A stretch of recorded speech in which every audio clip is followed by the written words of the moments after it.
Tributes have been paid in the UK Parliament to Sir David Amess, the Conservative MP stabbed to death while meeting constituents on Friday.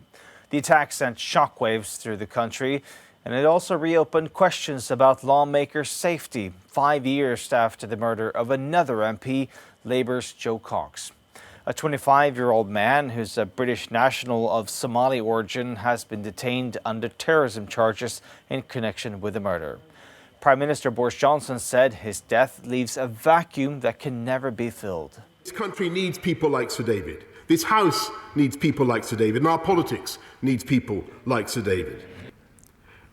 And while his death leaves a vacuum that will not and can never be filled, we will cherish his memory, we will celebrate his legacy, and we will never allow those who commit acts of evil to triumph over the democracy and the Parliament that Sir David Amess loved so much.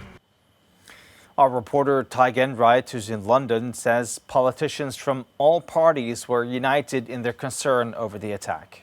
This was the first opportunity that British MPs had to gather in the Parliament behind me since David Amess's murder on Friday to pay their tributes, share their condolences and of course express their fears and other emotions about what his murder means for British society. All of them, politicians from all sides of the House, spoke of a warm and friendly colleague, someone who was easily worked with his opponents, someone who was dedicated to his constituents only and held no ambitions for higher public office or the trappings of ministerial office. And to help him seal his legacy, the government also made way for something for which he'd campaigned throughout his political career: city status for the town that he represented, Southend-on-Sea. Earlier today, parliamentarians also stood for a minute of silence, and that silence was also observed outside the church where he was murdered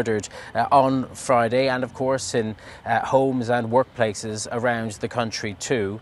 David Amess's family laid flowers at the scene of his murder today, and last night they spoke out. They asked for greater displays of unity between all sorts of politicians and people, no matter how they think differently.